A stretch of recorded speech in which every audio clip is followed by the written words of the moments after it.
También darle un saludo a las personas interesadas que han asistido, a quienes pues no, me disculpo no poderlos saludar personalmente, pero pues gracias por acompañarnos.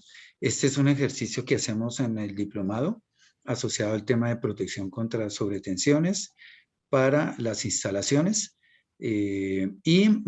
También pues nosotros vamos a grabarla, Aurelio, y vamos a colgar la presentación de la página del laboratorio, ¿cierto? Para que quienes no sean del diplomado pues tengan una opción, y quienes sean del diplomado también en paralelo se cuelga del Drive, ¿cierto? Para que tengan acceso.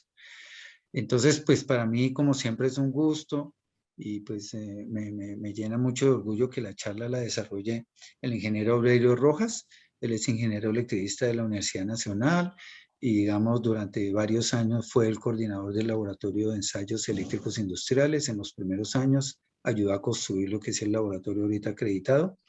Su experiencia, digamos, desde su formación como ingeniero electricista ha estado el tema asociado al tema de evaluación de sobretensiones, el estudio, ¿cierto?, de estos fenómenos asociados a las descargas atmosféricas y a la operación de redes eléctricas, y ha trabajado en el diseño e implementación de sistemas de protección contra rayos para sistemas de comunicación, sistemas eléctricos, redes en general.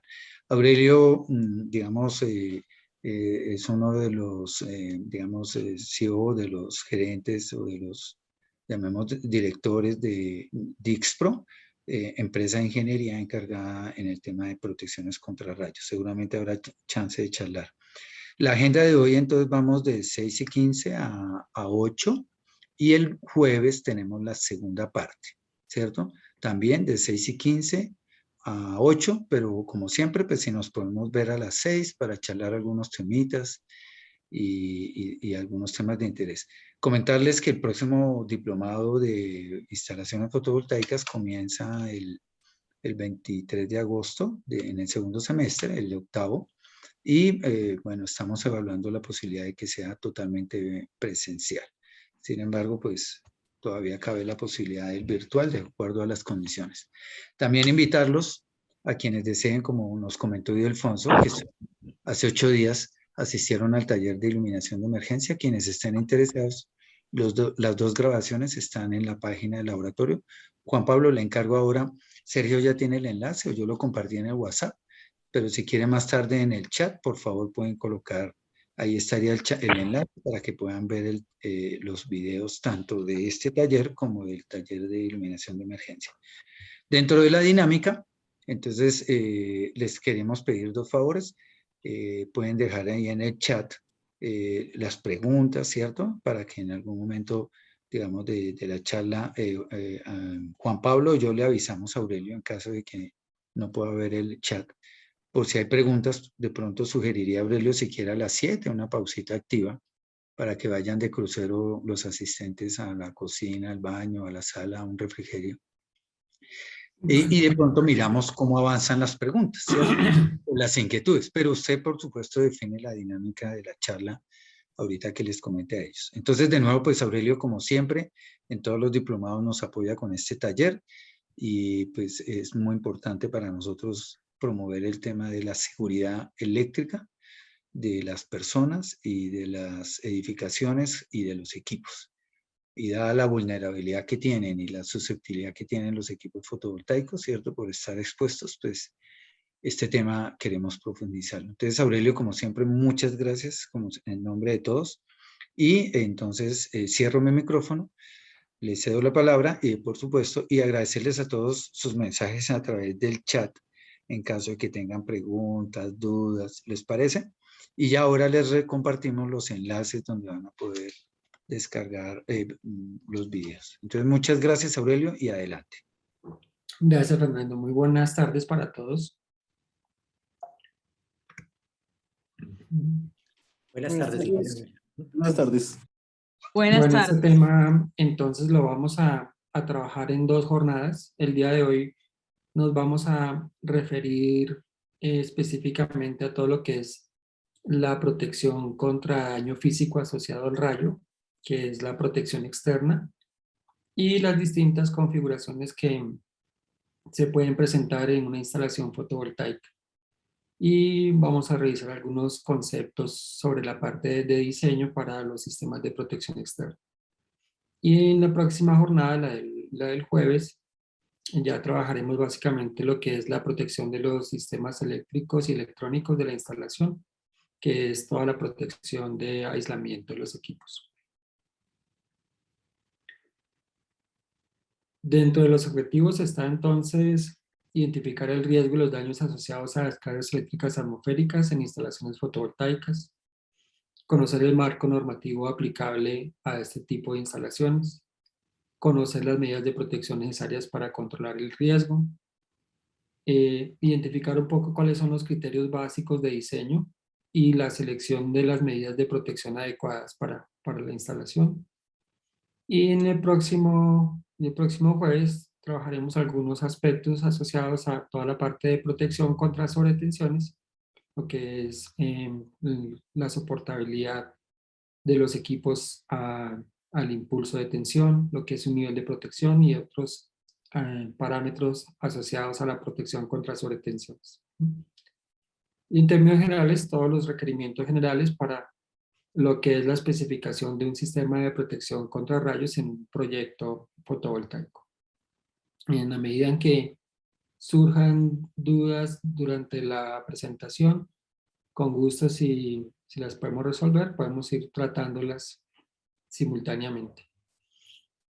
El contexto de una instalación fotovoltaica pues está asociado al entorno, al ambiente en el cual se desarrolla, y Colombia en particular pues se encuentra ubicada en lo que se conoce como la zona intertropical, que es una zona especialmente eh, con una actividad de rayos bastante intensa.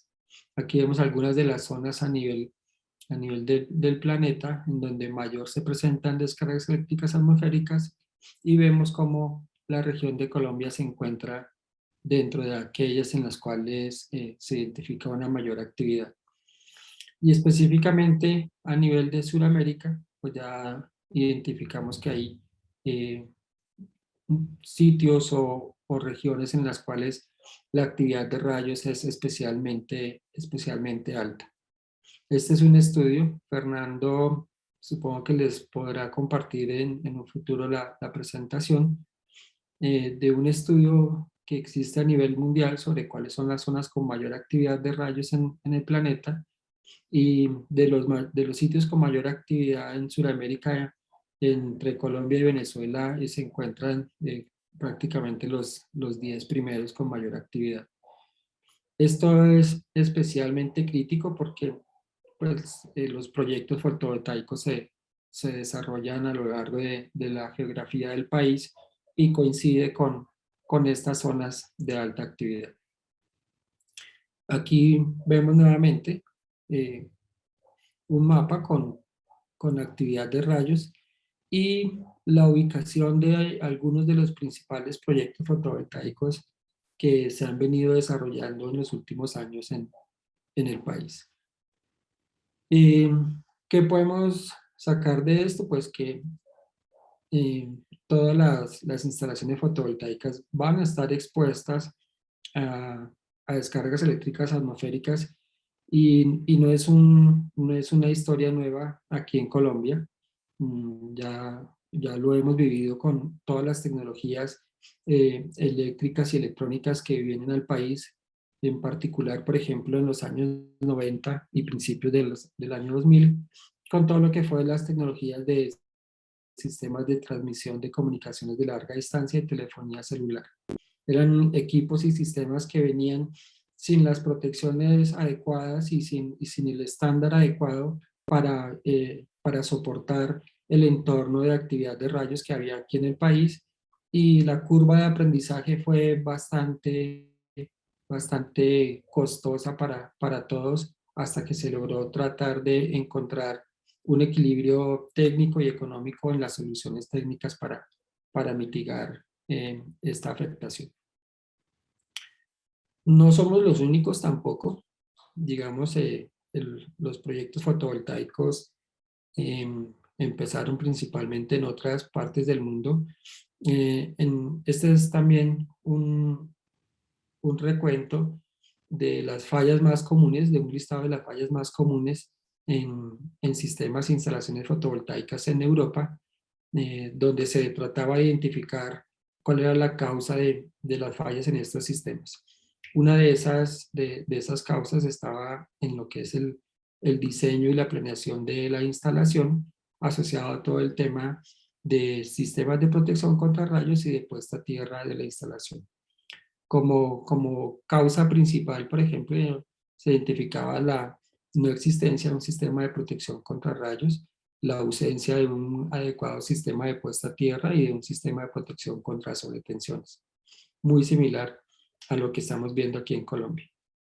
El hecho de que las instalaciones se ubicaran en locaciones o en ubicaciones expuestas a los rayos, cosa que aquí va a ser bastante difícil de evitar, y prácticas equivocadas o erróneas en lo que tiene que ver con combinación de materiales, aluminio, cobre y otros materiales que no son compatibles galvánicamente. En esos pocos años de desarrollo de instalaciones fotovoltaicas en Europa, ya las causas de fallas asociadas a, a descargas eléctricas y a sobretensiones transitorias ya empezaba a ocupar un porcentaje bastante importante dentro del total de causas asociadas a fallas en instalaciones eléctricas. Eso es en Europa, donde la actividad de rayos no es precisamente la más alta ni la más importante en el mundo. Ahora miremos un poco lo que en estos últimos años hemos logrado identificar en algunos de los proyectos que hemos tenido la oportunidad de conocer y de visitar. Esta es una planta fotovoltaica de las más grandes que hay en el país, y lo primero que se encuentra es la ausencia completa de elementos de protección contra descargas directas en las mesas fotovoltaicas.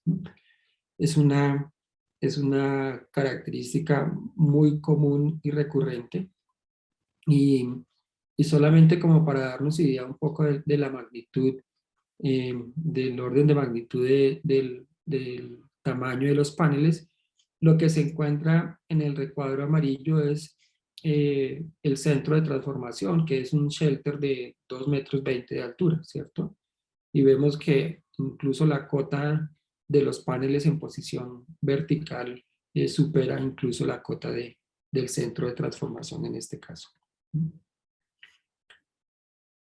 Un ejemplo también, no muy recurrente, pero que hemos identificado, es el uso de pararrayos de tipo no convencional como parte de medidas de protección para la instalación.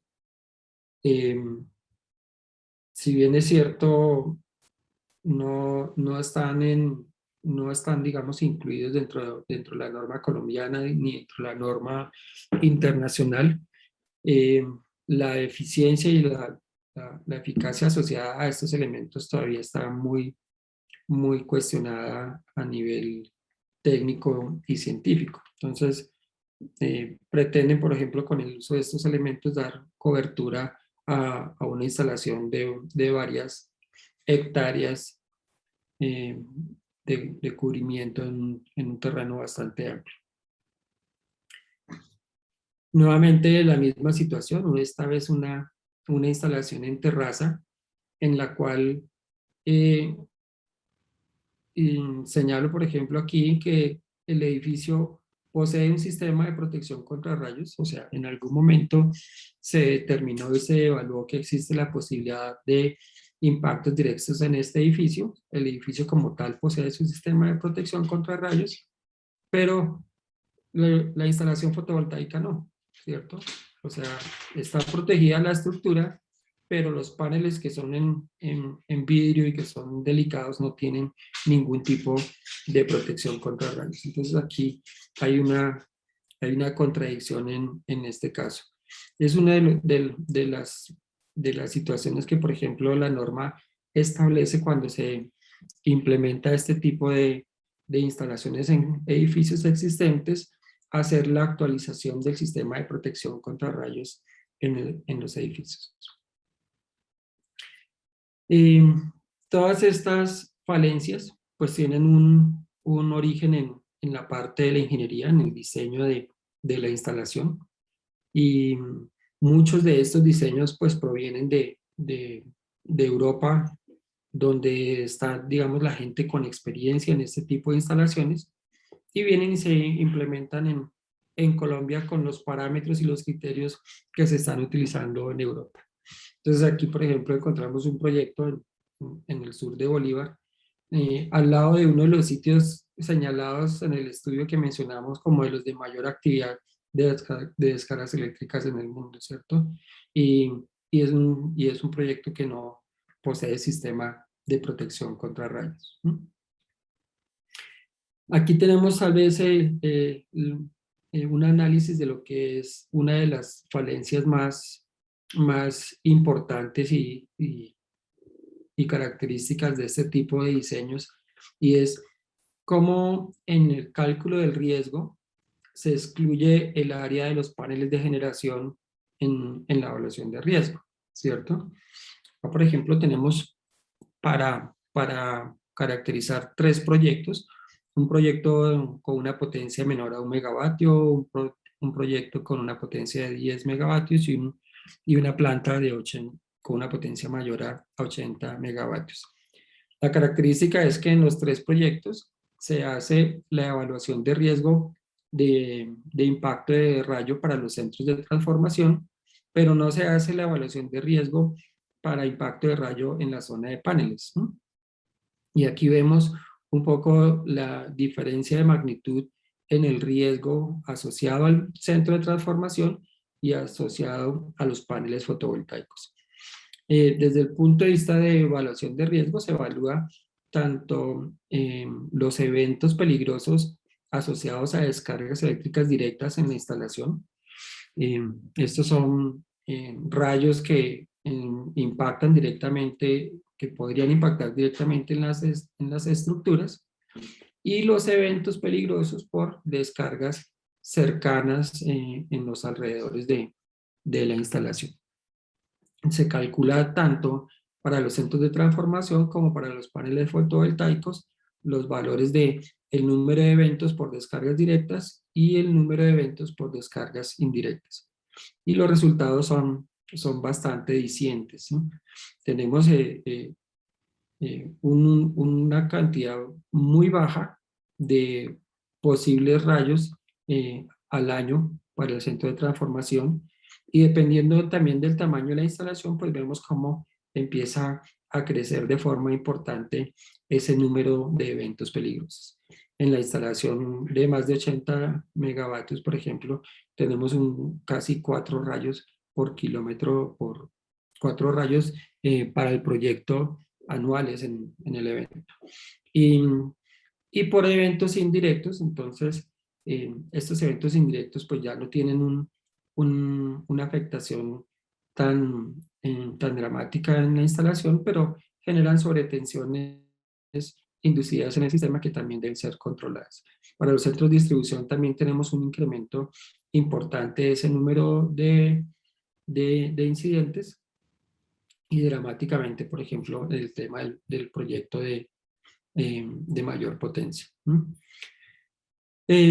Con estos valores, el cálculo de riesgo de daño económico en esas instalaciones resulta muy, muy bajo para lo que son los centros de transformación y para lo que son ya los paneles fotovoltaicos. Entonces, vemos que el incremento del riesgo es mucho, mucho mayor, 2 veces, 10 veces y casi 60 veces mayor en la instalación fotovoltaica. Entonces eso muestra un poco eh, lo contradictorio que es que se encuentran los centros de transformación con sistema de protección contra rayos, aunque muchas veces son construidos en shelters metálicos que podrían considerarse un poco autoprotegidos, mientras que los paneles fotovoltaicos que son susceptibles a impacto directo de rayo no poseen ningún tipo de protección contra impacto directo. Ingeniero, qué pena. Sí. una preguntita que no sé si entré un poquito tarde. ¿El centro de transformación es donde están los equipos, los inversores y toda esa parte? Sí, señor.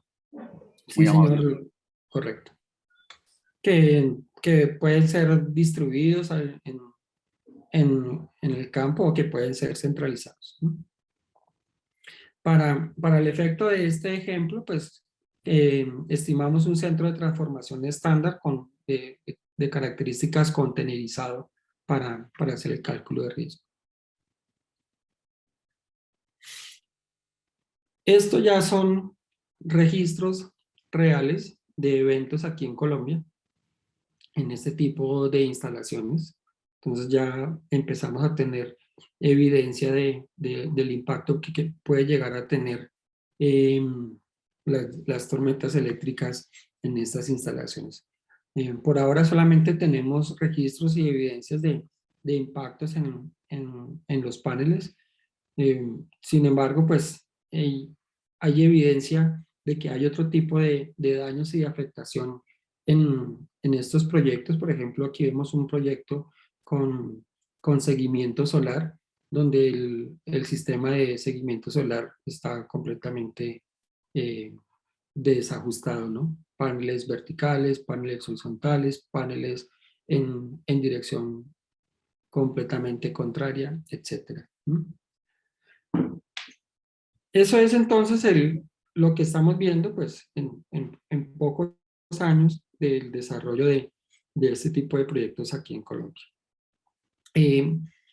¿Cómo se caracteriza el problema? Pues básicamente ya lo hemos mencionado un poco. Tenemos los eventos de descarga directa en los cuales se considera un enlace de la corriente de rayo directamente con la estructura que se pretende proteger. Eh, por, por, por cuestiones de estandarización, a este tipo de evento se asocia con una corriente tipo rayo que se caracteriza como una forma de onda 10350 para efectos de simulación de los efectos de carga y de energía de la descarga.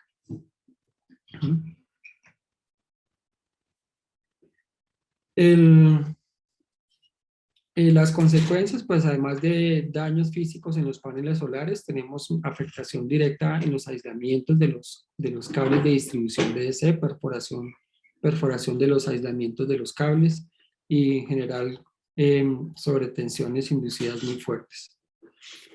Pero no solamente son los impactos directos los que ocasionan afectación a la instalación, sino también tenemos las descargas que ocurren en el entorno de la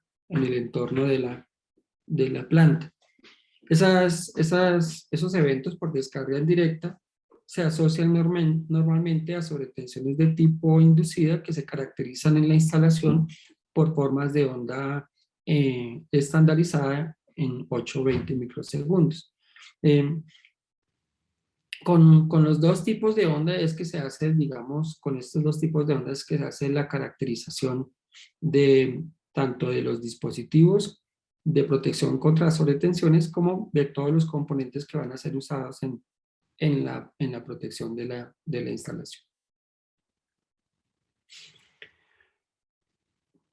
Y una tercera fuente de daño que podemos tener en la instalación también está asociada a la operación misma de la instalación, que son las sobretensiones temporales y por conmutación por apertura y cierre de interruptores o por fallas en el sistema eléctrico. Viendo que mucha de la distribución de potencia en estas instalaciones se hace en tensiones que no son las comerciales, pues este parámetro de sobretensiones temporales puede empezar a representar una característica importante y una fuente importante de falla en las instalaciones.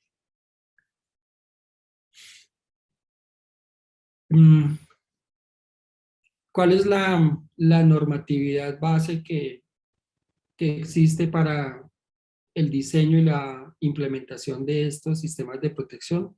Pues acá tenemos una norma muy reciente en realidad no tiene más de 3 ni 4 años en estar al público, y es una norma que recoge todos los criterios de normas existentes en protección contra rayos, orientadas específicamente a instalaciones fotovoltaicas. Digamos que este es un tema en el cual la IEC trabaja también recurrentemente, que es el desarrollo de, de, de reportes técnicos orientados a instalaciones específicas, en este caso a instalaciones fotovoltaicas. Aquí en esta norma encontramos criterios para hacer cálculo de riesgo por rayo, las medidas de protección tanto externa como para sobretensiones y todo el tema de selección y coordinación de DPS. Una norma fundamental también para hacer el diseño y la especificación de los sistemas de protección contra rayos es la norma, digamos, básica, la serie 62305, que es la misma norma con la que se basa la norma colombiana, la NTC 4552, donde tenemos toda la base técnica para hacer la selección de los parámetros de rayo, el cálculo de riesgo, toda la parte de diseño y construcción del sistema de protección contra rayos, incluyendo inspección, mantenimiento, y la parte de protección de sistemas eléctricos y electrónicos. Aunque no es, aunque la norma, la 63227, resume y recoge en buena parte los parámetros principales que tiene 62305, es importante tenerla para los que nos dedicamos o piensan dedicarse al diseño de este tipo de sistemas. Tenerla a la IS 62305 como norma base. Como parte también de la especificación de aplicaciones para instalaciones fotovoltaicas, hay una nueva serie de dispositivos de protección contra sobretensiones para instalaciones fotovoltaicas, en la misma estructura que viene trabajando la serie 61643. Entonces está la parte 31, que se refiere a todos los criterios de prueba para los dispositivos de protección contra sobretensiones, y la parte 32, que se refiere a los criterios de selección y especificación de los DPS. La parte 31 compete sobre todo a lo que son fabricantes y desarrolladores de dispositivos para este tipo de aplicaciones, y la parte 32 ya nos sirve más como herramienta de diseño para la selección y especificación de esos elementos.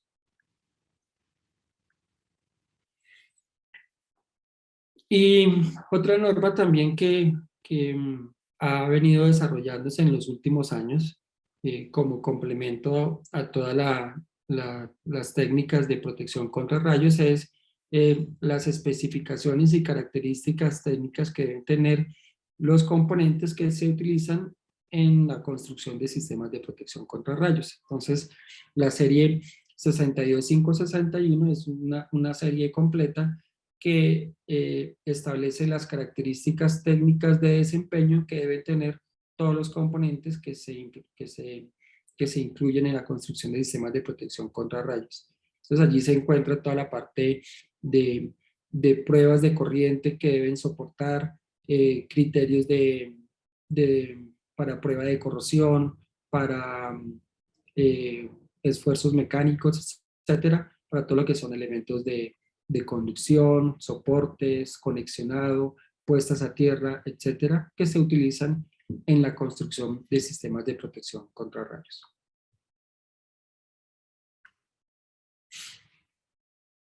Y muchos también en Colombia usamos o usan también la norma NTC 4552, nos da los criterios básicos para lo que es el diseño de la protección externa, básicamente lo que está la parte de captación.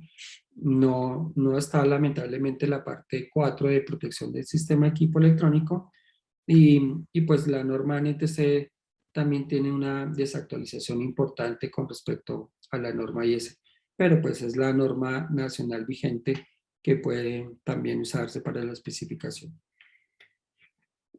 Y finalmente, en lo que respecta a normatividad, tenemos lo que es la norma NFPA 780, que también incluye aspectos para la protección de este tipo de instalaciones. Eh, la mención que hace es muy breve y digamos que el alcance que tiene es bastante limitado en la parte de especificación de estos sistemas, pero muestra un poco que toda la normatividad también viene avanzando en paralelo con el desarrollo de este nuevo, de todo este tipo de tecnologías. Ahora, por ejemplo, que está en discusión el RETI, pues también es importante y ya desde distintas instancias se han venido viendo iniciativas para que en lo que es la nueva versión de RETI se puedan incluir también requisitos de protección para este tipo de instalaciones contra los rayos y las sobretensiones.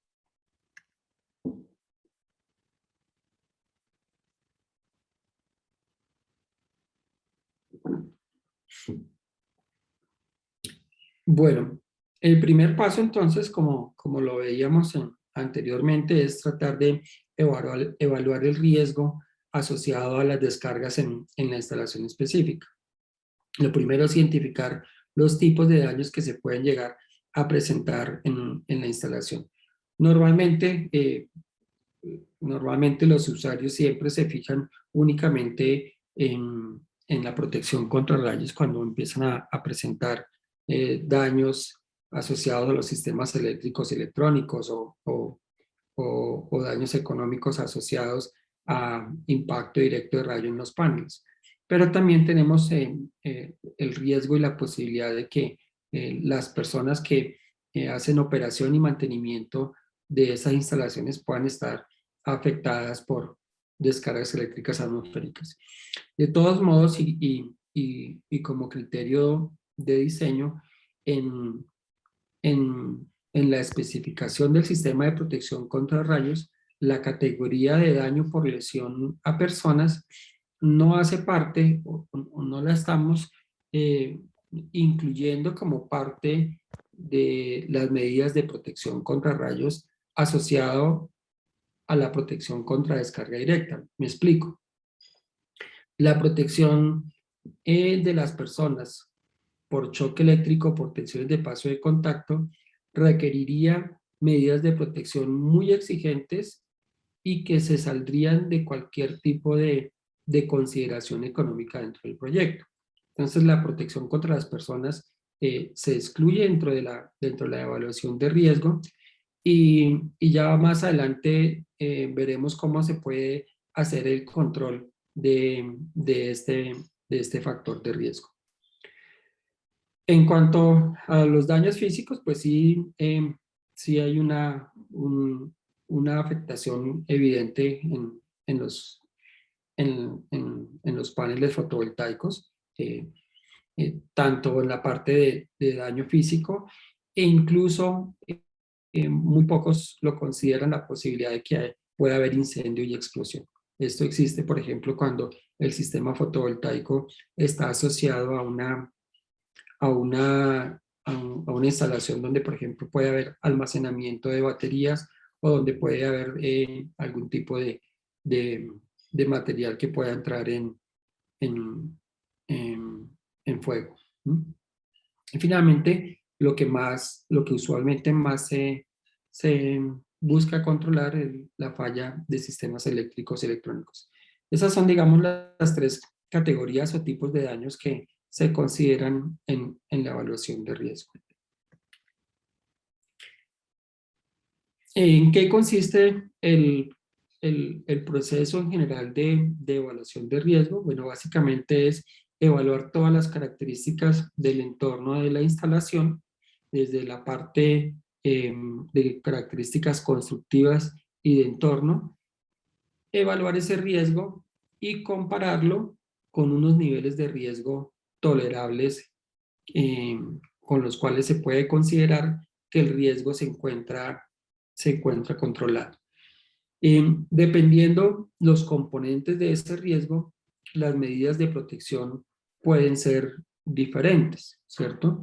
Entonces, si por ejemplo el riesgo o el componente de riesgo más importante en la instalación es el riesgo de daño físico a la instalación o de incendio o de explosión, pues entonces la medida de protección más adecuada para controlar ese riesgo será un sistema de protección contra descargas directas, que aquí conocemos como un sistema de protección externa. Si el componente de riesgo que más pesa o más importante dentro de esa evaluación de riesgo son los daños a los equipos electrónicos o la interrupción o la confiabilidad de ese sistema, entonces lo más relevante en el diseño entra a ser el sistema de protección contra sobretensiones. Si, por ejemplo, lo que estamos considerando es la seguridad del personal de operación y mantenimiento de la instalación, entonces puede ser prudente entrar a implementar un sistema de alerta temprana de tormentas. El sistema de alerta temprana de tormentas es una herramienta que también se está utilizando mucho para lo que es control operacional y de confiabilidad de los sistemas. Ya aquí en Colombia existen varias aplicaciones en las cuales los sistemas de alerta temprana de tormenta se asocian a la operación de los sistemas eléctricos de potencia de transmisión de larga distancia aquí en Colombia para optimizar la operación.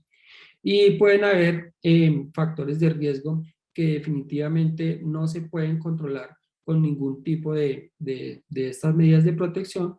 Entonces es necesario empezar a establecer controles operacionales y pautas de comportamiento seguro para el personal. No sé si si hasta el momento está claro, si existen dudas o inquietudes. No sé, el chat que está En el chat haciendo nos han formulado preguntas. preguntas, pero están dejando los datos para acceder al material. Pero Ok. ya les escribí de todos modos, Aurelio, que si tenían dudas, preguntas, como ya hicieron, pueden interrumpir, ¿cierto? O escribirla en el chat, con eso queda Ok. también registrado. Continuamos entonces. Como les menciono, entonces el criterio principal en la evaluación de riesgo es hacer ese cálculo de riesgo, compararlo con un parámetro de referencia. Si ese riesgo es mayor a ese riesgo tolerable, entonces se requiere implementar algún tipo de medida de protección. Si ese riesgo está por debajo de ese riesgo tolerable, pues se considera que el riesgo está controlado y que no se requiere medidas de protección adicionales, ¿no? La norma internacional y la norma colombiana nos dan algunos ejemplos de esos parámetros de riesgo tolerable, de lo que es eh, normalmente manejable dentro de la instalación. ¿Cómo se calcula y cuáles son los factores principales de los cuales se obtiene ese riesgo? Pues básicamente son 3 parámetros. El número de eventos peligrosos asociados a la instalación donde se hace la evaluación de riesgo, la probabilidad de que ese evento ocasione un daño específico y el valor de la pérdida asociada a ese evento, ¿cierto? Entonces, con esta fórmula, número de eventos peligrosos, probabilidad de que ese evento ocasione un daño y el valor asociado a la pérdida que se está evaluando. Para cada uno de los tipos de daños que evaluamos, entonces se hace normalmente un cálculo de riesgo. Un riesgo de lo que puede ser lesiones a personas o pérdidas de vida, un riesgo asociado a lo que puede ser la interrupción en la prestación del servicio. La norma considera, por ejemplo, la prestación de servicios públicos como un riesgo completamente aparte. Y finalmente, la afectación de pérdidas económicas asociadas sobre todo a impacto directo y a daño en sistemas eléctricos y electrónicos. En lo que refiere al número de eventos peligrosos, entonces tenemos 3 parámetros para calcular ese valor. Uno es el número de descargas a tierra de la región en la cual se desarrolla el proyecto. Es un factor que es ajeno es ajeno al a la instalación misma, porque depende del valor de la densidad de rayos de la zona en donde se va a desarrollar. Tal vez lo mencionaba anteriormente, es uno de los parámetros de los proyectos que son diseñados en Europa, con los que muchas veces se omite información importante sobre la región en la cual se desarrolla el proyecto, ¿cierto? Entonces, normalmente en Europa los niveles de densidad de rayos pueden oscilar entre 1 a 5 rayos por kilómetro cuadrado. Aquí tenemos regiones donde este número puede ser mucho más elevado, ¿cierto? Entonces ya el número de eventos peligrosos se dispara. El otro parámetro o criterio para calcular ese número de eventos peligrosos está asociado con el área colectiva de la instalación, ¿cierto?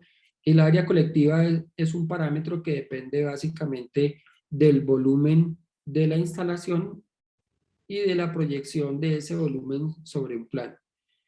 Este es un parámetro bien importante y como diseñadores hay que tenerlo muy presente porque algunos diseñadores utilizan mástiles o deliberadamente buscan utilizar mástiles de altura sobresaliente para proteger la instalación, ¿cierto? Que con ese criterio lo que se está afectando es este valor del área colectiva. Entre mayor sea el volumen del área o de la estructura en la cual se está haciendo la evaluación de riesgo, mayor va a ser el área colectiva. Y a mayor va a ser esta área colectiva, pues el número de eventos peligrosos se nos estaría disparando.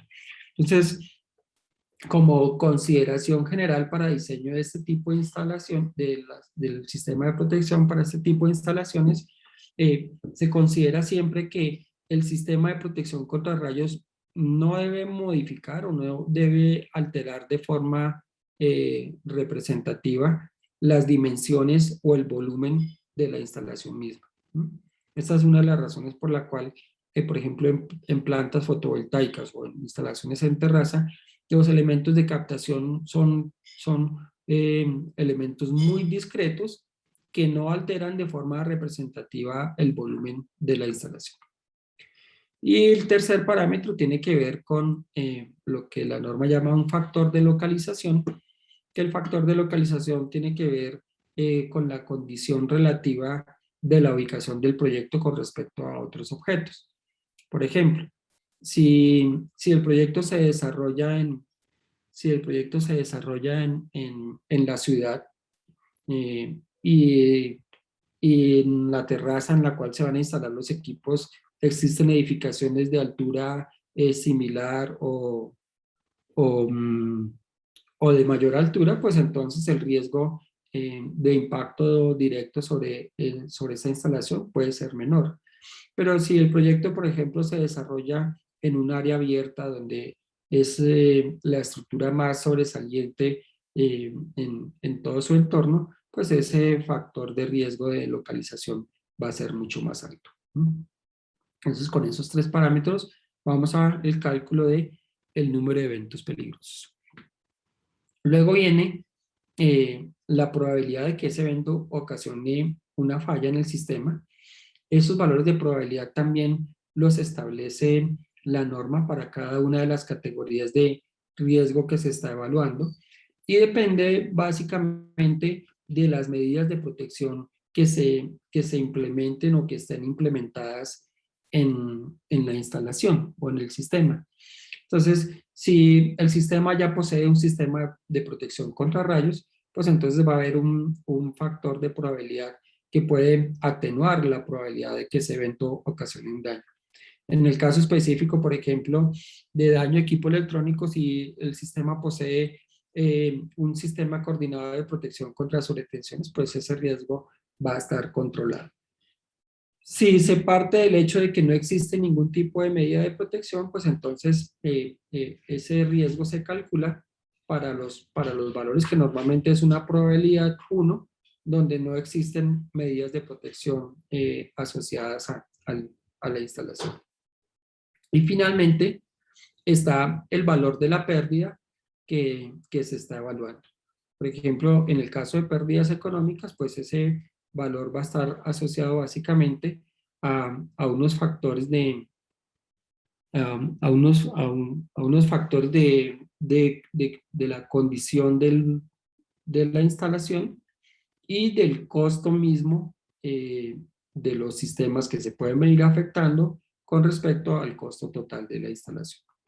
Esta es la fórmula general para cada uno de los componentes de riesgo y finalmente con eso es que podemos llegar a los números que les mostraba anteriormente para cálculo de riesgo.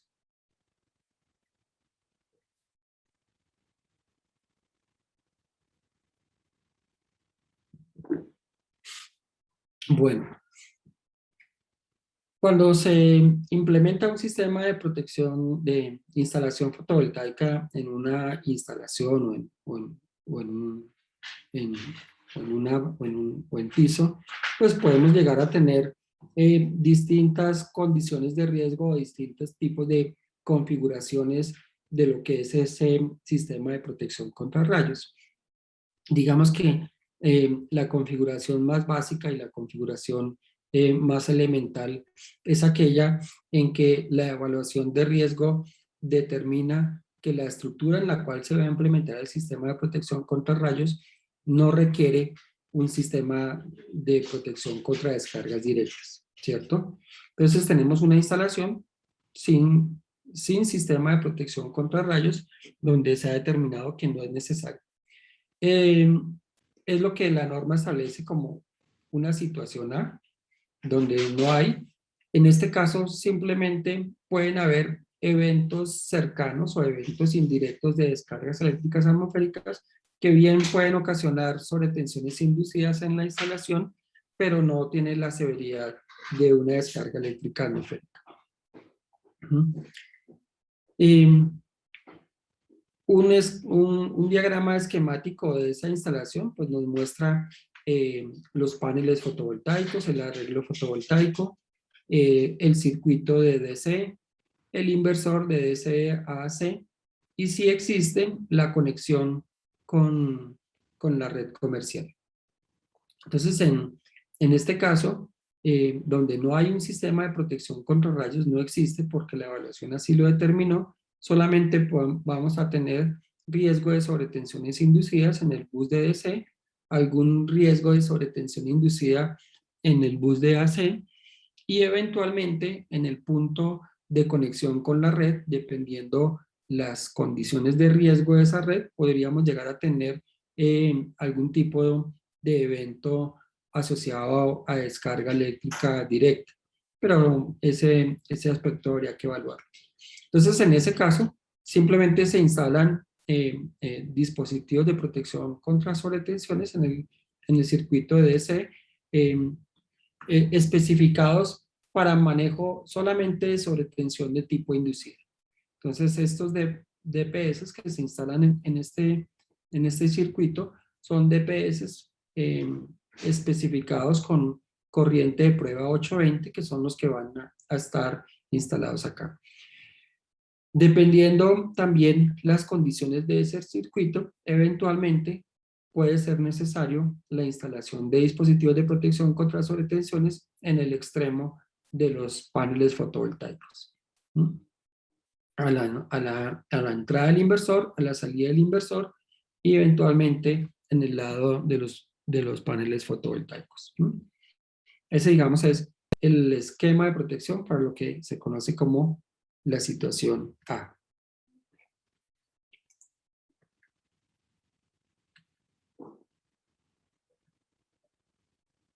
Bueno.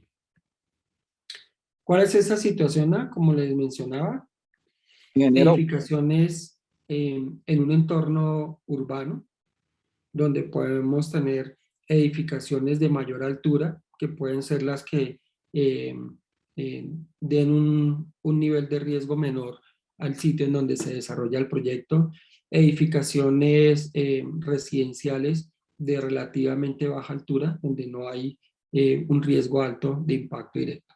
Entonces, en todo este tipo de instalaciones, podemos considerar que tenemos una situación A.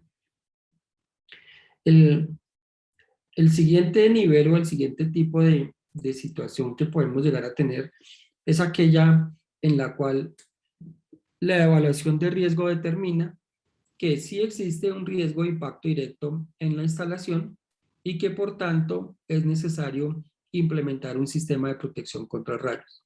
Entonces, como tal, la edificación, la estructura debe poseer un sistema de protección contra rayos, pero existe posibilidad de mantener ese sistema de protección contra rayos aislado de la instalación fotovoltaica.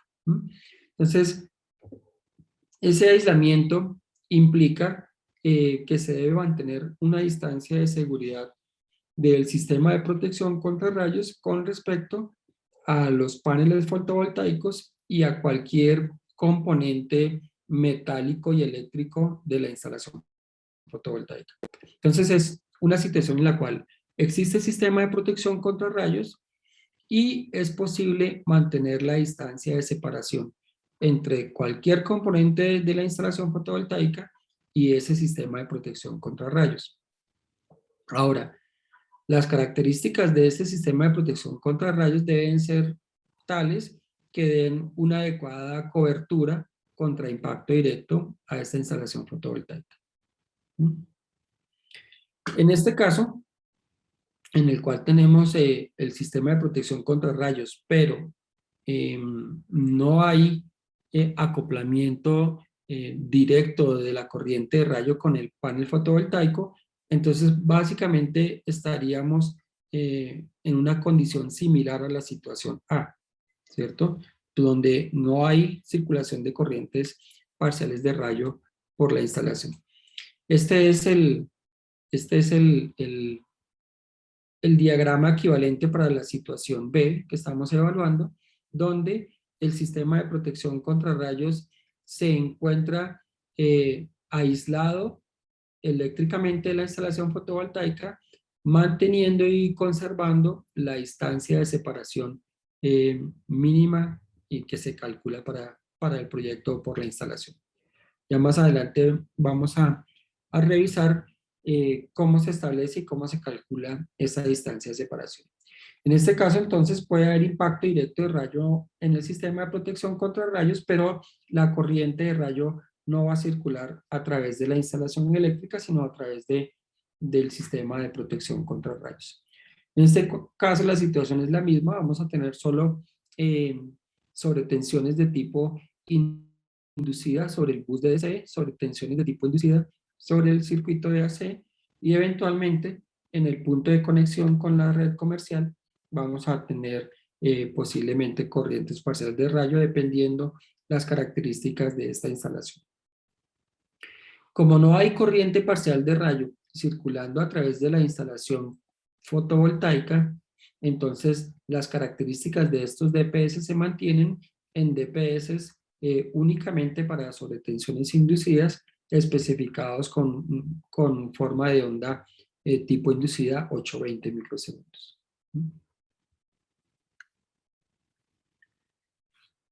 Acá tenemos algunos ejemplos de instalaciones fotovoltaicas en terrazas con sistema de protección contra rayos aislado eléctricamente de la instalación fotovoltaica. Entonces aquí vemos cómo se mantiene la distancia de separación entre cualquier componente del sistema de protección contra rayos. Tenemos los elementos de captación dando cobertura a los paneles fotovoltaicos, pero excluyendo la posibilidad de que haya acople directo de esa corriente a la instalación fotovoltaica. Entonces este es el ejemplo. Acá tenemos otra instalación, un sistema también aislado que da cobertura al volumen. Y finalmente acá tenemos un ejemplo de casa en donde se utiliza una residencia en donde se utiliza un sistema de protección aislado, en este caso con materiales de aislamiento sólido que garantizan el cumplimiento de la distancia de separación con respecto a la instalación fotovoltaica.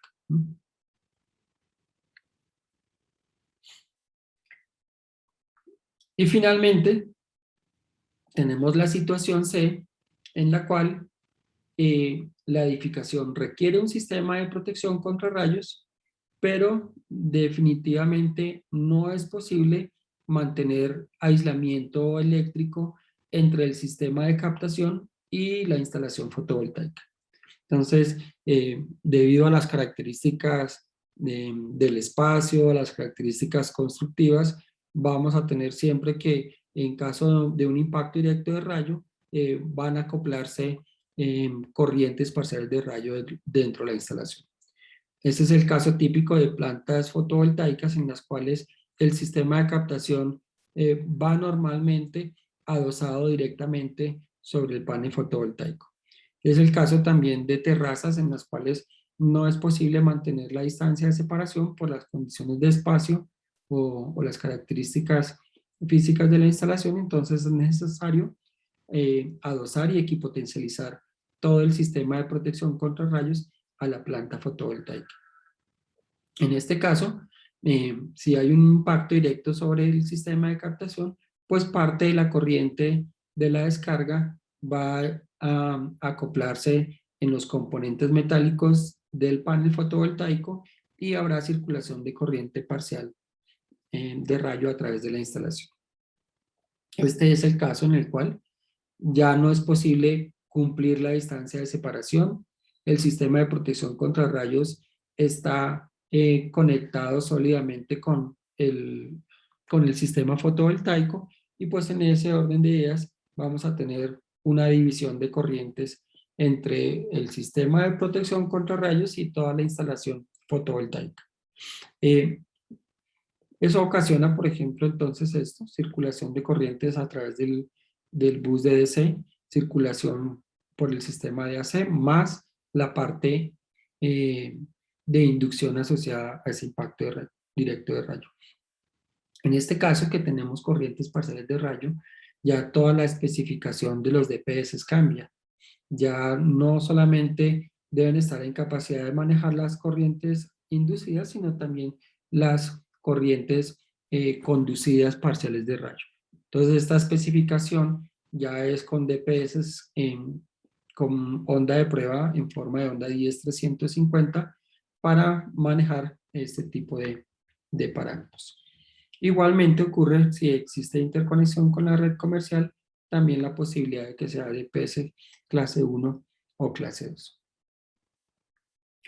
Como lo mencionaba entonces, es típico de instalaciones de plantas solares donde no existe posibilidad de tener una estructura aparte para los paneles fotovoltaicos, entonces la misma estructura de soporte del panel solar se convierte en la estructura de soporte del elemento de captación y hay una conexión y un acople directo entre el elemento de captación y la estructura metálica que soporta el panel fotovoltaico. Entonces, en este caso, en condición de impacto directo en el elemento de captación, va a circular necesariamente corriente parcial de rayo al sistema de puesta a tierra y corriente parcial de rayo por los sistemas de DC y de AC de la instalación.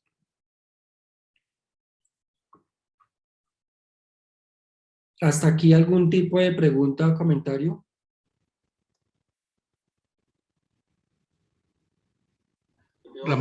Aurelio, sí hay tres preguntas. Sí. Hay tres preguntas, una de Luis, otra, la última, Juan también pregunta, ¿se debe respetar alguna distancia recomendada entre el DPS también en DC? Pregunta César Augusto. No, perdón.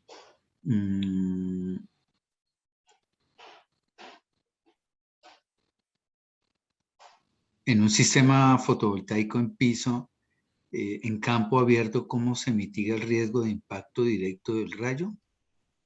Y existe una base de datos en la cual se puede consultar con exactitud el nivel cera único de cualquier zona del país. Son tres preguntas y hay otras dos que si quiere ahorita las desarrollamos. Sí, la primera pregunta la resolvemos en la sesión del jueves que tiene que ver con el tema de instalación de los DPS. Hoy nos vamos a referir básicamente a lo que es protección contra descarga directa. Para, para mitigar el riesgo por rayo en instalaciones en piso, básicamente lo que se hace es lo que estamos viendo en esta imagen. El sistema de captación va directamente acoplado sobre la mesa fotovoltaica.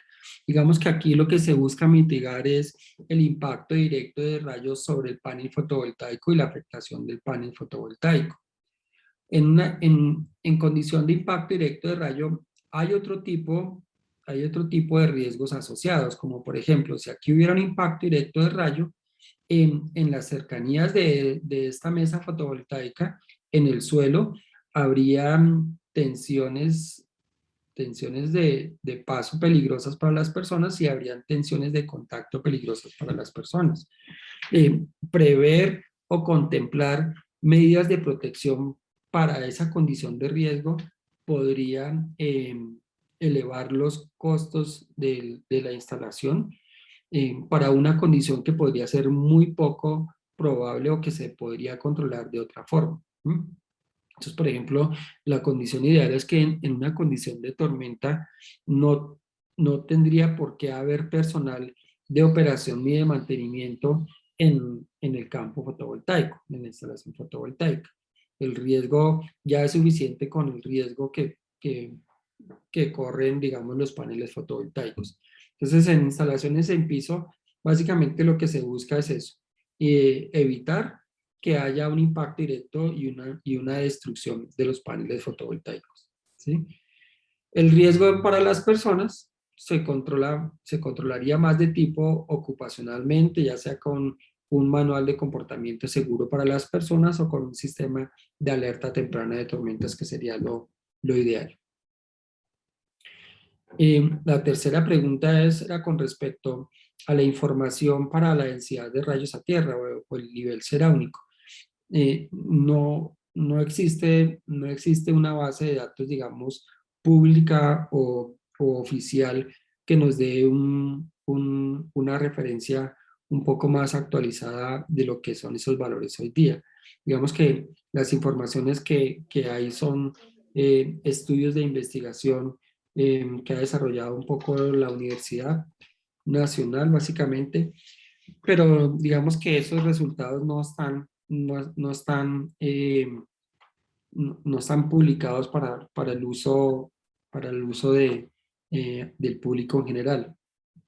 Esa es una de las cosas que se está buscando, que la nueva versión de la norma NTC 4552 pueda proporcionar a los usuarios de la norma unos valores un poco más actualizados de esos valores. Por ahora lo único que se tiene de pronto son los servicios de las redes, que existen en el país, ¿no?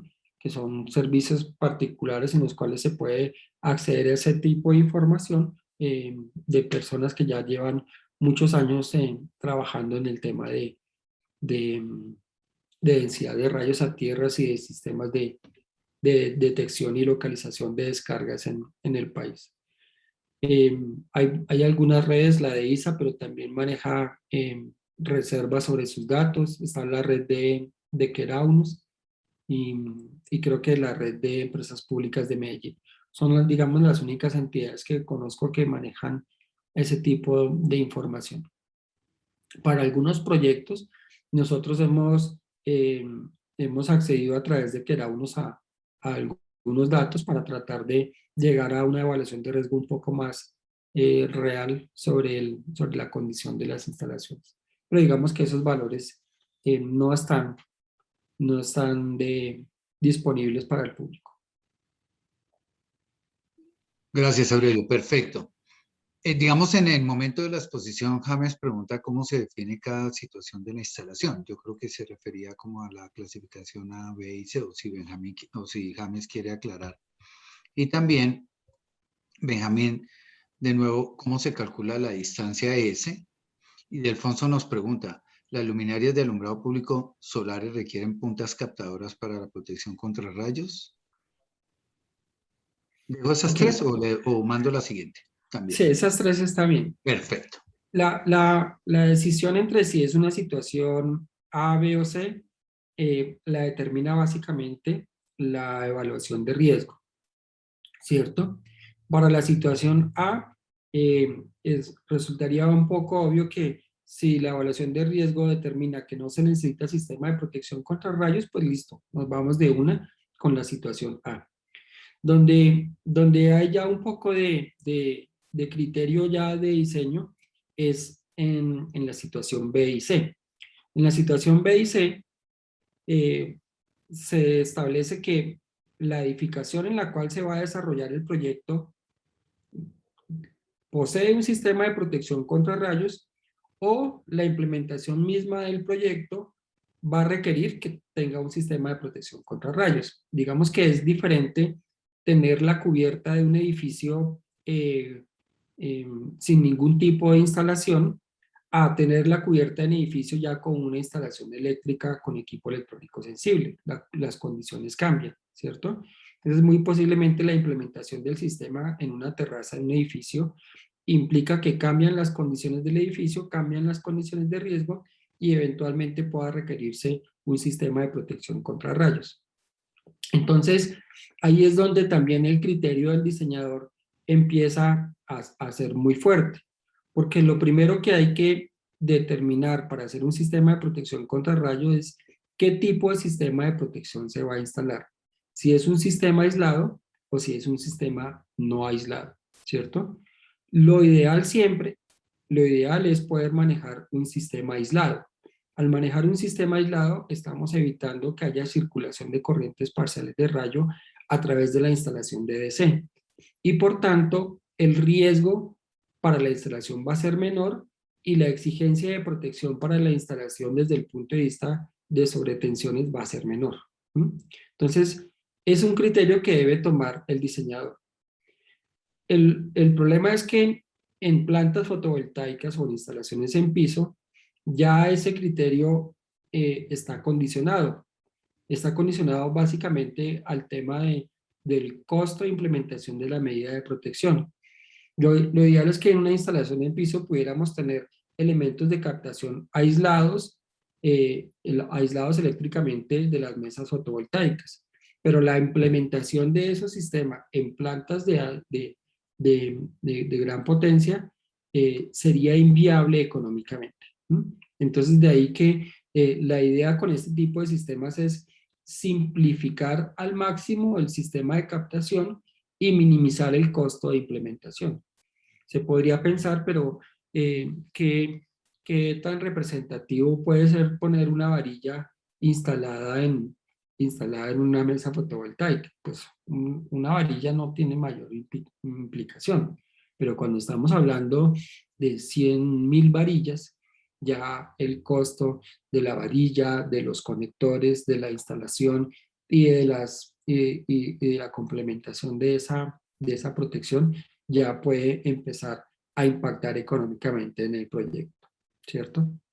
Entonces, eh, es, eh, hay en instalaciones en terrazas con sistema de protección contra rayos, el criterio del diseñador es muy importante. Ya en plantas fotovoltaicas, básicamente nos tenemos que ir con este tipo de configuraciones si se requiere sistema de protección externa.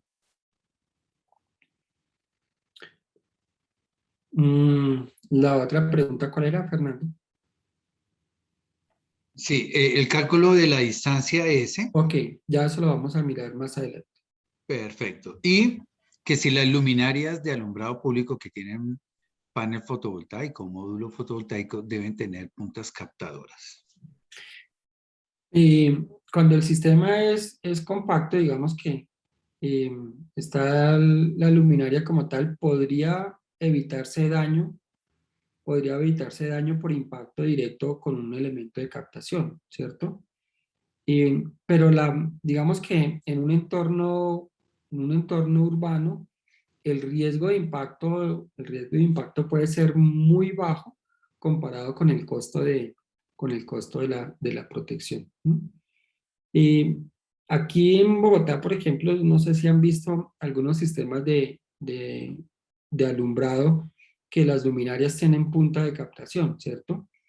Digamos que esa punta de captación puede servir para evitar daño físico sobre la luminaria, pero nunca va a evitar el daño del sistema eléctrico o electrónico de la luminaria. O sea, nos puede evitar la destrucción de la luminaria, pero no va a evitar el daño de la luminaria. ¿Por qué? Porque van a haber sobretensiones inducidas en el sistema. Debería manejarse un sistema aislado para evitar que haya corriente parcial a través del sistema eléctrico y debería tener una protección contra sobretensiones para evitar la sobretensión inducida. Pero ya eso podría impactar económicamente muy fuerte la instalación. Entonces, tal vez es muy pretencioso instalar un elemento de captación sobre una luminaria pensando que eso va a proteger la luminaria de daño por impacto directo de rayo. La puede proteger de daño físico, de la destrucción física de la luminaria, pero muy posiblemente no la va a proteger de la sobretensión asociada al impacto directo de rayo. Entonces podría no ser muy efectivo. Eso mismo ocurre, por ejemplo, cuando se instalan sistemas de circuito cerrado de televisión en mástiles, ¿cierto? El sistema de protección contra rayos puede evitar el impacto directo en los equipos, pero no va a evitar el acople de sobretensiones transitorias en la electrónica. Entonces normalmente se dañan ese tipo de sistemas. Perfecto. Gracias, Aurelio. Camilo Rincón nos pregunta, dentro de los procesos de inspección RETI, ¿nos han exigido la equipotencialización de todas las partes metálicas? ¿Cómo se podría justificar la correcta operación del sistema de alumbrado público, del sistema de helado con fines de inspección RETI? Sí, ese es uno de los vacíos más grandes que tiene el RETI, que exige la equipotencialización del sistema de protección contra rayos indiscriminadamente y de cualquier componente metálico con el sistema de protección contra rayos y que cualquier componente metálico debe ser considerado como un elemento de captación. Ese es una, digamos, una gran confusión que genera RETI con respecto a este tipo de sistemas. Eh, el diseño de un sistema de protección contra rayos con base en criterios normativos y en criterios técnicos de ingeniería establece que en la medida en que yo pueda evitar la circulación de la corriente de rayo por el sistema, pues la protección del sistema va a ser mucho mejor. Entonces, ahí definitivamente lo único que va a poder primar sobre ese criterio que establece RETI es poder tener una memoria de cálculo muy justificada de la distancia de separación y garantizar si la equipotencialización a nivel de tierra, digamos a nivel del suelo, de ese sistema de protección contra rayos con el sistema eléctrico, pero no a nivel del sistema de captación, porque ahí sí no se ganaría absolutamente nada. Digamos que técnicamente es manejable y con una buena memoria descriptiva o con una buena justificación técnica del cálculo de la distancia de separación se puede lograr. Perfecto. Voy a darle la última pregunta, ¿cierto? De Gilmar, para que si quiere siga la agenda y bueno, hacia el final podemos recolectar las demás preguntas en el chat. Entonces Gilmar pregunta, ¿el puente equipotencial entre el neutro y la Tierra se debe hacer siempre en la acometida o también en el lado de la generación?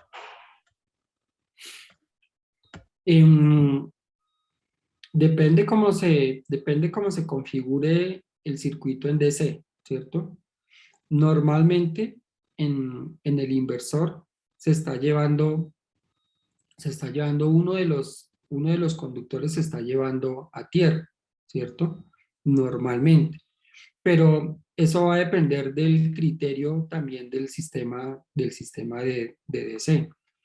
Digamos que al igual que en AC o en DC, las distintas configuraciones son posibles. Poder tener un neutro flotante, poder tener un neutro sólidamente puesto a tierra, ¿sí? Las dos opciones son posibles. ¿De qué va a depender utilizar una u otra? Del tipo de protecciones contra sobrecorriente y cortocircuito que se especifiquen en el proyecto. Normalmente en la instalación fotovoltaica se están utilizando protecciones contra cortocircuito o falla tierra de tipo fusible. O sea que estamos considerando de que el neutro va sólidamente puesto a tierra y que en el caso de una falla a tierra va a haber una corriente de cortocircuito. Entonces va a haber un fusible que abre esa corriente de cortocircuito. Si no se considerara ponerlo a tierra, que puede ser el caso, por ejemplo, de instalaciones de baja potencia, se podría pensar en instalaciones en protecciones diferenciales de falla a tierra, que sería una configuración diferente y un tipo de protección diferente.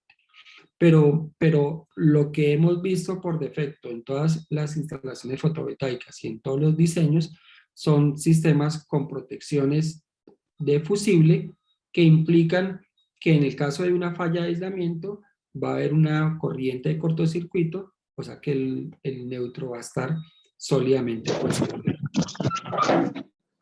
Sólidamente puesto a tierra. Esas distintas configuraciones son las que se denominan como configuración TN, configuración TT o configuración IT, que todas son válidas desde el punto de vista de protección, todas son válidas desde el punto de vista de seguridad y de confiabilidad, pero cada una tiene su característica particular desde el punto de vista de las protecciones.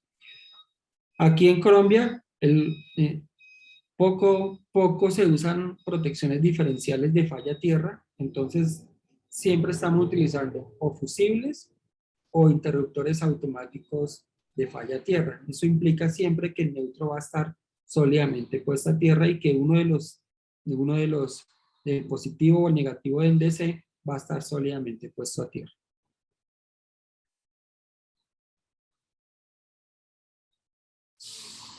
Bueno. Gracias, Aurelio. Yo sugiero si quieres seguir con la agenda de temas, ¿cierto? Y al final Bueno, le planteo dos preguntas que están formuladas por los participantes. listo. Veamos cómo se hace el correcto posicionamiento del elemento de captación, ¿cierto? Entonces aquí tenemos esta imagen en la cual tenemos el panel fotovoltaico y el elemento de captación. ¿Cuál es el criterio para establecer las características del elemento de captación? Básicamente necesitamos establecer la distancia de separación y la altura mínima que debe tener el elemento de captación.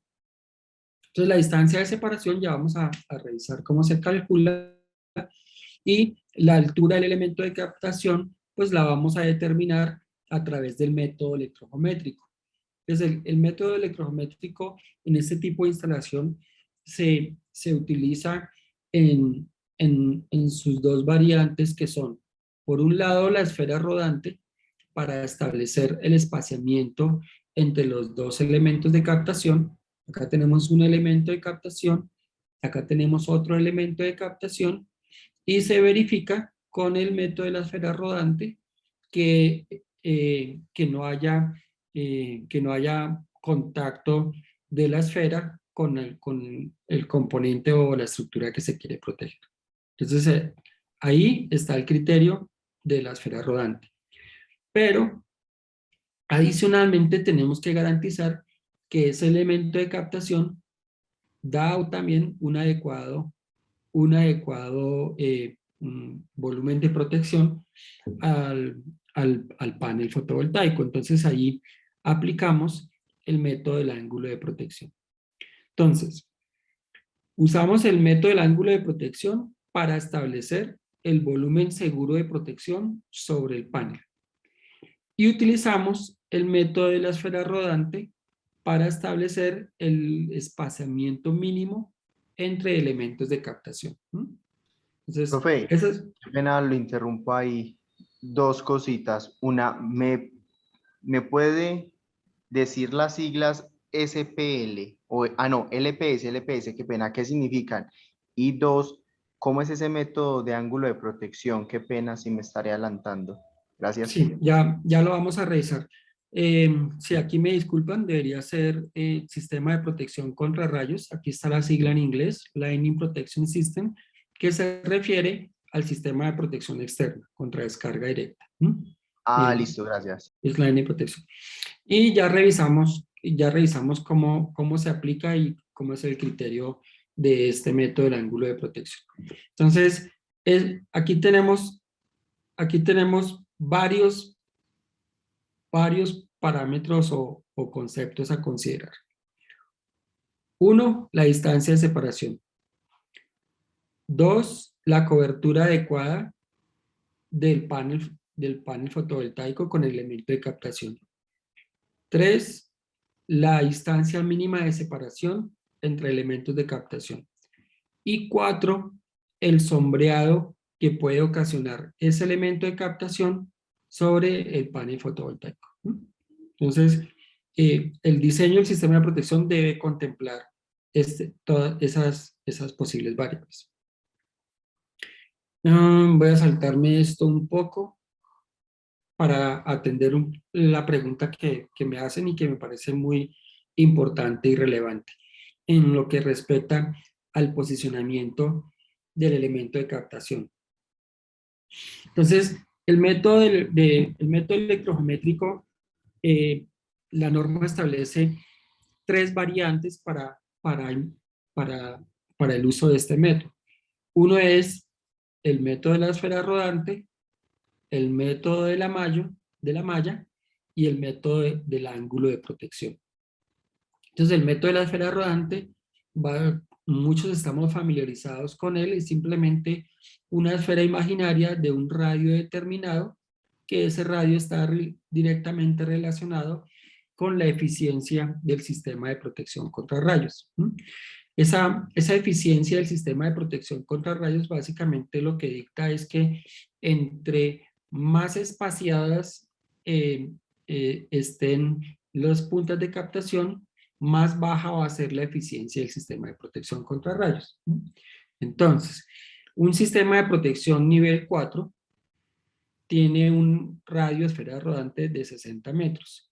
Quiere decir entonces que la eficiencia de interceptación de ese sistema de protección contra rayos, pues no va a ser tan exigente. Mientras que un sistema de protección contra rayos nivel 1, el radio de la esfera rodante va a ser 20 metros, o sea que el espaciamiento entre elementos de captación va a ser mucho menor. Entonces vamos a tener una mayor densidad de puntas de captación, una menor densidad de puntas de captación, una mayor eficiencia de interceptación, una menor eficiencia de interceptación. Y entre ellos dos, pues tenemos rangos intermedios dependiendo de la eficiencia que se quiera. Para nivel 1, por ejemplo, la norma establece una eficiencia del 99%, del 99%, sí. Para nivel 2, si no estoy mal, 95%, y para nivel 3 y 4 estamos hablando como del 90% de eficiencia de interceptación de corrientes de acuerdo con los parámetros mínimos de la corriente de rayo. Esto es la esfera rodante. También está el método de la malla, de pronto no lo vamos a trabajar el día de hoy, no es muy relevante en el diseño de instalaciones fotovoltaicas, pero básicamente establece lo mismo, una magnitud de una malla, dependiendo el tipo de eficiencia o de clase del sistema de protección contra rayos. Y finalmente tenemos el método del ángulo de protección. El método del ángulo de protección establece cuál es el cono de protección de un elemento tipo mástil dependiendo de la altura de ese elemento. Entonces, para el ejemplo que tenemos en la imagen, supongamos que la altura de este mástil sean 3 metros. Entonces, y que vamos a trabajar con un sistema de protección nivel 4. Entonces, la evaluación de riesgo determinó que tenemos un sistema de protección nivel 4 y vamos a utilizar el método del ángulo de protección para establecer cuál es el ángulo de cobertura que me da esta punta de captación de 2 metros. Entonces nos vamos a la curva de nivel 4. Acá tenemos la curva de nivel 4, ¿cierto? Y vamos a establecer la altura del elemento de captación. Entonces la altura del elemento de captación para nivel 4, estamos hablando que es casi 80 grados. O sea que se traza un cono con un vértice de 80 grados y el cono que rodea esta estructura va a ser el volumen de protección ofrecido por ese cono. Supongamos que yo digo no voy a utilizar un mástil de 2 metros, voy a utilizar un mástil de 10 metros. Bueno, entonces si utilizo un mástil de 10 metros, ese cono de protección se cierra aquí en este punto, por ejemplo, se cierra casi a 65 grados. O sea, entre mayor sea la altura del mástil, el cono se va estrechando. Entonces yo no puedo pretender que simplemente voy a evitarme utilizar muchos elementos de captación y simplemente instalo un mástil muy alto para pretender cubrir todo el edificio. No es técnicamente, así no funciona la teoría del método electrogeométrico. Entonces simplemente a medida que se aumenta la altura del mástil, se estrecha el ángulo de protección, ¿cierto? ¿Qué es lo ideal? Lo ideal es mantener, como les planteaba al principio, elementos de captación de altura muy discreta que no altere de forma significativa la altura de la edificación o el volumen de protección del proyecto, ¿cierto? Entonces, este método del ángulo de protección sirve mucho para hacer protección de volúmenes localizados sin tener que afectar toda la estructura. Es importante ver que esta altura que nos establece el método del ángulo de protección es la altura relativa del elemento de captación con respecto a la estructura que queremos proteger, ¿cierto? O sea, es indistinto si este edificio en el cual está montado este elemento de captación tiene 15, 20 o 30 metros de altura. No me interesa, porque realmente la protección que está ofreciendo este elemento de captación la estoy considerando únicamente con respecto a la altura relativa a partir de este punto. Entonces, esa es la forma de aplicar el método del ángulo de protección. Va a depender, igual que la esfera rodante, va a depender de la clase del sistema de protección contra rayos y de la altura del mástil o de la altura relativa desde donde se está evaluando el volumen de protección de ese mástil. Bueno. Decíamos entonces, el posicionamiento del sistema de captación va a depender ángulo de protección, esfera rodante, distancia de separación. En este caso que estamos ilustrando, se decidió hacer un sistema de protección aislado en aire. O sea, el aislamiento eléctrico en este caso del sistema de captación con respecto a la estructura es aire. Entonces, sin embargo, puede haber casos en los cuales se utilicen materiales sólidos para tratar de buscar un equivalente a esa distancia de separación en aire. Por ejemplo, existen materiales que nos dan distancias equivalentes en aire de 45 centímetros, 75 centímetros, 90 centímetros. Miremos cómo es eso de esa distancia de separación en aire y de qué depende de esa distancia de separación. Esa distancia de separación se calcula a partir de 3 factores asociados a las condiciones de la instalación y de la longitud desde donde se está evaluando la distancia de separación, ¿cierto? Entonces, existe una instalación fotovoltaica, existe un sistema de captación contra rayos, se quiere calcular cuál es esa distancia de separación. La longitud que se está evaluando en este caso va a ser la longitud mínima que hay entre el punto en el cual se está evaluando esa distancia de separación y el punto equipotencial más cercano que haya a la instalación. En este caso, un sistema de protección contra rayos va aislado y se equipotencializa a nivel de tierra con el sistema eléctrico. Entonces, en ese caso, la longitud que tenemos que considerar es la longitud de todo ese conductor hasta el punto de equipotencialización a nivel de suelo. Si la estructura tiene 15 metros de altura, pues entonces vamos a tener que contar la longitud completa de la altura, 15 metros de altura, más la longitud horizontal del conductor, hasta llegar al punto en el cual se está evaluando la distancia de separación. Esa es la longitud que se debe considerar. El parámetro KI va a depender de la clase del sistema de protección contra rayos. Entonces, la clase del sistema de protección contra rayos veíamos que depende de la eficiencia, puede ser una clase 1, clase 2, 3 o 4. Y la norma establece cuál es el valor K sub I para cada uno de esos valores. Entonces, para un sistema clase 1, el K sub I es 0.08. Estos parámetros y estos valores son los mismos parámetros que están en la norma colombiana NTC 4552, que es de donde se toma, que vienen de la norma IEC, que es de donde se toman la norma NC.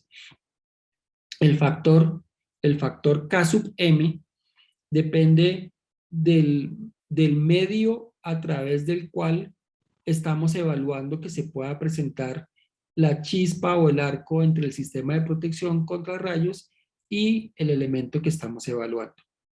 En este caso, tenemos un elemento de captación, tenemos aire, entonces eventualmente podría saltar una chispa entre el sistema de protección contra rayos y la estructura. Entonces, el medio es a través de aire, pero el medio puede ser a través de ladrillo, puede ser a través de madera o puede ser a través de otro tipo de material.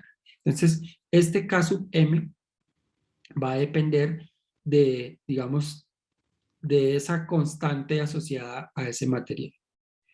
Y finalmente tenemos K sub C, que K sub C está asociado al número de caminos en los cuales la corriente de rayo se va a distribuir o se va a dividir en su camino hasta el suelo. Entonces, si el edificio tiene 4 bajantes, entonces buscamos cuál es el K sub C asociado a 4 bajantes. Miremoslo acá. Entonces, por ejemplo, si el edificio tiene solamente una bajante, entonces el K sub C vale 1. Algunos dirán, bueno, pero la norma impide que haya una sola bajante. La norma permite que en caso de sistemas aislados se pueda considerar una sola bajante. Si son 2 bajantes, entonces el K sub C vale 0.66. Si son 3 o más bajantes, el K sub C vale 0.44. Finalmente, ¿cuál va a ser el resultado? El resultado va a ser que la distancia de separación, entre mayor sea la eficiencia del sistema de protección contra rayos, va a ser mayor. Menor sea la constante de aislamiento de ese material, va a ser mayor. Entre mayor sea el número de bajantes, va a ser menor. Y entre mayor sea la longitud, va a ser mayor. En conclusión, para resumir un poco estos cálculos de esta distancia de separación, estamos hablando en órdenes de magnitud que van desde los 40 centímetros hasta 1 metro o 2 metros de distancia de separación. Un edificio, por ejemplo, nivel 4 en Bogotá de 15 metros de altura, miremos cómo sería. Por ejemplo, nivel 4, 0.04. Entonces K sub I va a ser 0.04. A través de aire, K sub M1, entonces 0.04 sobre 1 va a ser 0.04. 4 bajantes, K sub C. K sub C, 4 bajantes, 0.44. Entonces vamos a tener 0.44 por 0.04 por la longitud. Supongamos que la longitud vaya a ser 10 metros. Entonces eso nos va a dar más o menos 16 centímetros de distancia de separación, aproximadamente, haciendo cuentas a vuelo de pájaro, ¿cierto? Si la distancia son 20 metros, ya va a ser el doble, 30 centímetros. Si la distancia son 30 metros, va a ser el triple, 45 centímetros, y así sucesivamente. Esa distancia es la distancia mínima que se debe conservar entre cualquier componente del sistema de protección contra rayos y cualquier componente del panel fotovoltaico. Bueno, hasta ahí por lo menos la parte conceptual está clara y se entiende pronto las consideraciones que hay que tener ahí.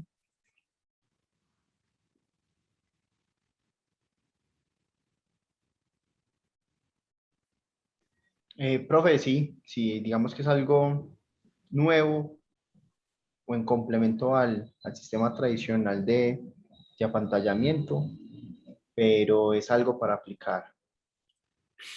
Sí, de todos modos lo complejo de esto es que la distancia de separación es un parámetro que se debe calcular en todos los sistemas de protección contra rayos. O sea, aquí estamos viendo la relevancia de ese parámetro, pero es un parámetro que siempre debería estar en las memorias de cálculo de cualquier diseño de sistema de protección contra rayos, ¿no?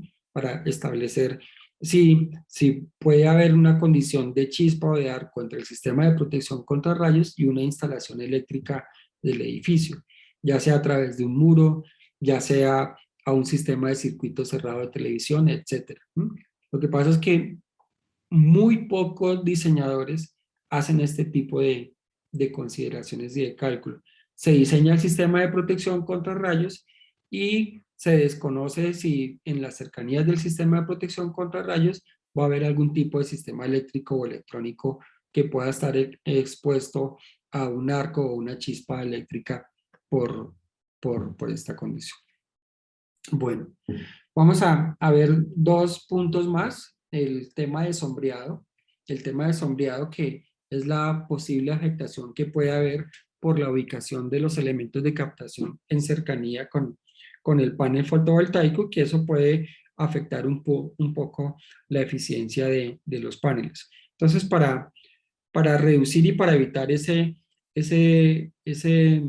riesgo de sombreado del elemento de captación sobre el panel, pues se recomiendan hacer unos cálculos o simplemente establecer unas distancias mínimas que van a depender del diámetro del elemento de captación y de la distancia entre ese elemento de captación y el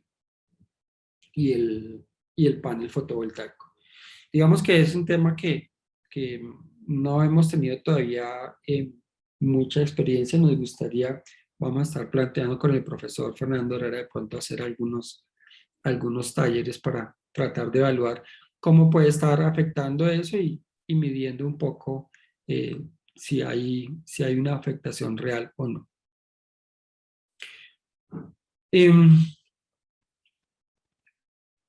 En cuanto a lo que es el sistema de puesta a tierra de los paneles, pues básicamente no debería haber un sistema de puesta a tierra diferente al que va acompañando los conductores energizados o los conductores activos de la instalación, que es el conductor de puesta a tierra, ¿cierto?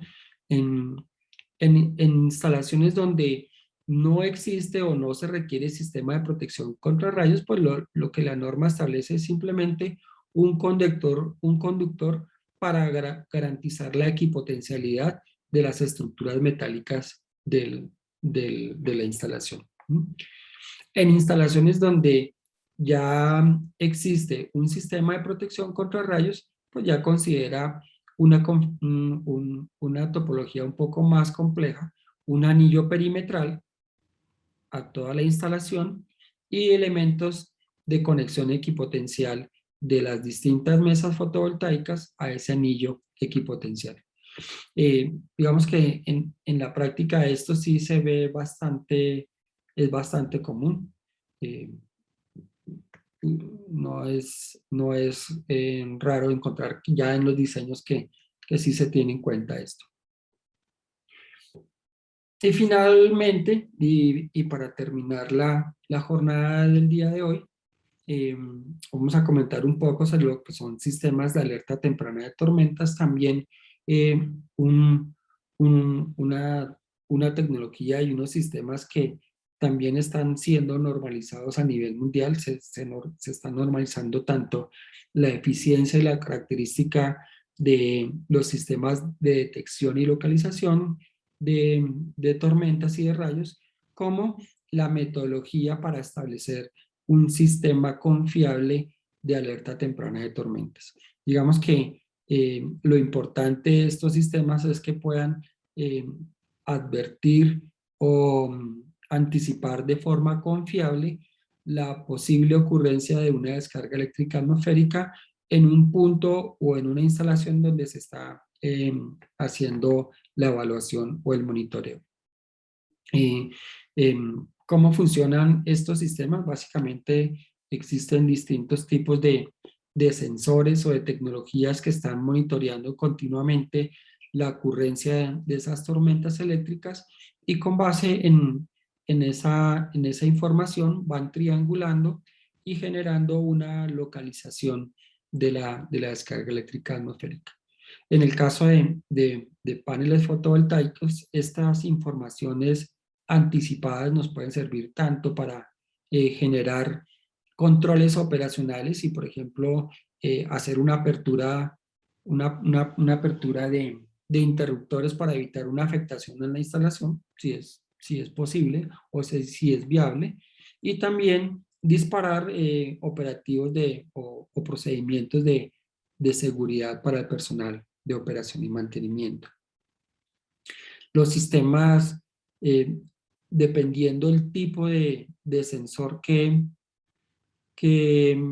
manejan, pueden detectar, digamos que los más complejos son aquellos que detectan todas las diferentes fases o etapas de la tormenta, desde la parte preliminar, donde hay acumulación de carga eléctrica en la atmósfera, la ocurrencia misma de la tormenta eléctrica y hasta la parte de disipación misma de la tormenta. Es importante para tenerlo en cuenta, no siempre todos los riesgos se pueden, digamos que esto es muy útil, sobre todo para instalaciones de campo abierto, en la cual los sistemas de protección contra rayos que establece la metodología del método electrométrico no es eficiente o no es técnicamente, económicamente viable para implementar, ¿no? Entonces allí un sistema de alerta temprana de tormentas puede ser muy, muy útil. Y creo que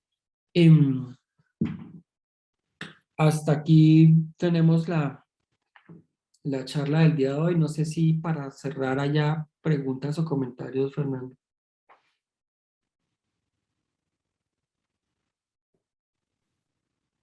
Sí, profesor, tenía una pregunta. Eh, es sobre la posibilidad de hacer una protección para estos sistemas fotovoltaicos con cables de guarda. Si eso es usual o eso no se utiliza, no es bien. Eh, digamos que técnicamente es viable, técnicamente sería viable. Yo le vería un inconveniente que sería, que lo mencioné desde el principio, y es un cable de guarda tendría un volumen o un área colectiva asociado que puede ser mucho mayor que el área colectiva asociada a la instalación fotovoltaica misma, ¿cierto? Entonces, al tener cables de guarda, vamos a tener un área colectiva mayor, y al tener un área colectiva mayor, vamos a tener eventualmente eventos de descargas mayores en la instalación. O sea, recuerdan de pronto esta fórmula en la cual establecíamos, a ver,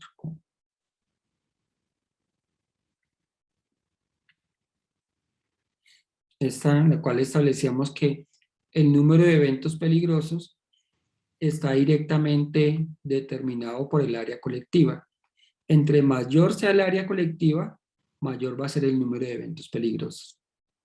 Ahora, eso desde el punto de vista de riesgo. Desde el punto de vista estructural,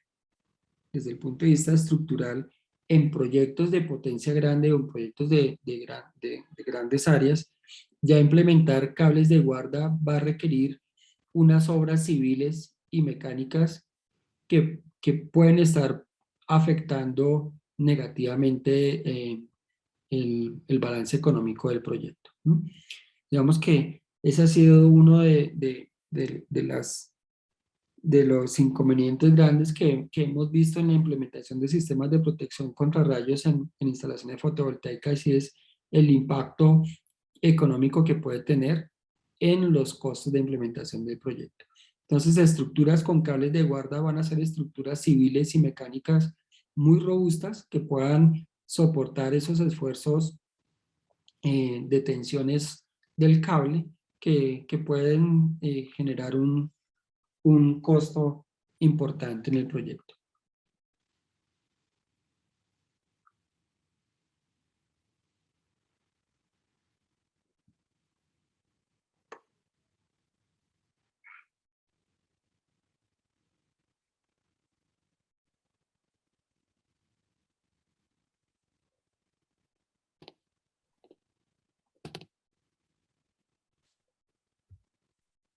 ¿Todavía estamos?